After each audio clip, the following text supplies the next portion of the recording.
Bago ang lahat, nais ko munang malaman. Mahilig ka rin bang magbasa? Kung oo, ano ang paborito mong basahin? Kung hindi naman, ano ang hinahanap mo sa isang babasahin? Bakit ko nga ba'y tinatanong ito? Halika, subaybayan natin ang paghahanap sa espesyal na libro para kay Brina. Kwento ni Mean Mabeza Mijares at guhit ni Christine Villa Rosa. Hindi! Ayokong magbasa! Giit ng 7 taong gulang na si Brina nang siya ay hikayatin ng kanyang Mommy Candice na magbasa ng mga librong may kabanata. Nahirapan na si Ate Bea at Mommy Candice ni Brina. Nahikayatin si Brina sa pagbabasa. Isang espesyal na libro lamang ang kailangan para maengganyong magbasa si Brina. Hanggang sa mahanap natin ang natatanging libro na yon, hindi tayo titigil, sabi ni Ate Bea. Naging misyon ng buong pamilya ang paghahanap sa espesyal na libro para kay Brina. Bawat miyembro ng pamilya ay nagpunta na sa pampublikong aklatan para hanapin ng natatanging libro. Naghanap na rin sila sa internet at nagtanong sa kanilang mga kaibigan ng mga magagandang aklat.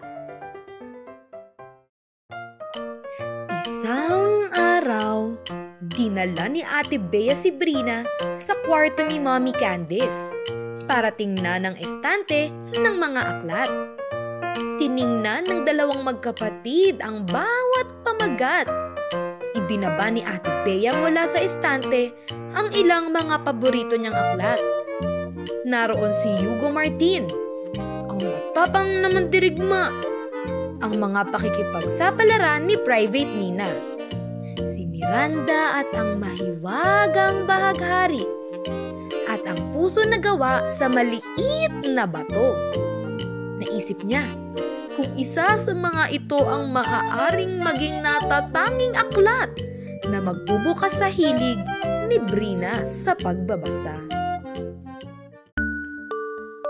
Dahan-dahang kinuha ni Brina ang isang libro at tiningnan ang harap at likod nito na may makulay na pabalat.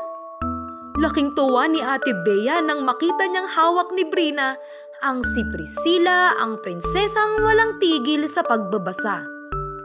Ito ang librong iniregalo ni Mommy Candice kay Ate Bea noong 7 kaarawan niya, na siyang simula ng hilig niyang magbasa ng mga librong may kabanata.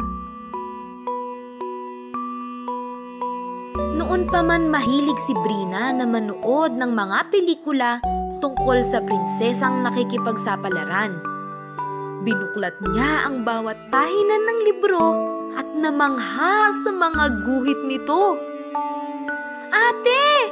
Ang ganda ng aklat na ito! Gusto ko nang basahin! Sabi ni Brina. Nagmadali si Ate Bea na ibigay ang balita kay Mommy Candice. Mami! Nahanap na yata ni Brina ang espesyal na libro niya! Mukhang tama ka nga! Sabi ni Mommy Candice nang makita niya si Brina na hawak-hawak ang libro. Baka ito na nga talaga ang libro! Noong una ay kailangan pang tumabi sina Ate Bea at Mommy Candice kay Brina habang siya ay nagbabasa. Kadalasan ay nagpapalitan sila sa pagbasa ng mga pahina. Alam nilang naaakit si Brina dahil hindi na kailangang sabihin sa kanya na basahin ng malakas ang pahina niya. Matapos basahin ang 2 pahina, ibinili nila kay Brina na magbasa ng tahimik at paliparin ang kanyang imahinasyon. Ate Bea, Mami! Nasa 5 kabanata na ako! Sabi ni Brina. Tawang-tawa siya sa pagkikwento tungkol kay Will. ang payaso sa palasyo na sinisikap hikayatin si Prinsesa Priscilla na magbasa ng mga libro. Kinabukasan, natagpuan ni Ate Bea si Brina na nagbabasa ng librong iyon habang nakaupo sa palikuran.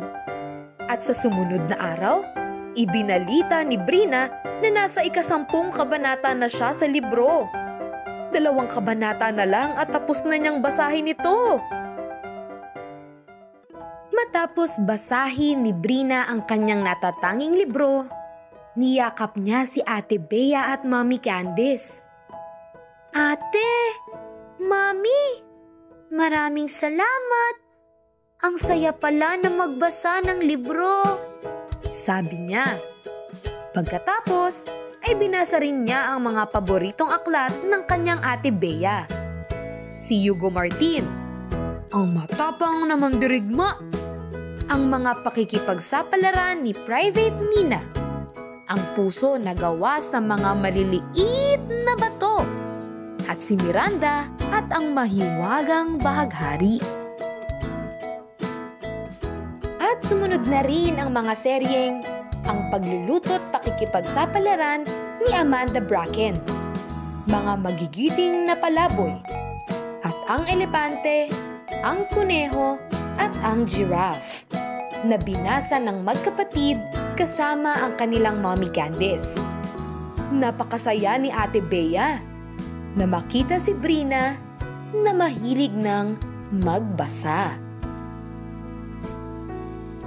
At dito masayang nagtatapos ang kwento ng paghahanap ni Brina sa kanyang natatanging aklat na naghatid sa kanya ng pagkatuto sa pagbabasa ng aklat na may mga kabanata. Nagustuhan mo ba ang kanyang kwento? I-share ang iyong natutuhan sa ating kwento sa comment section.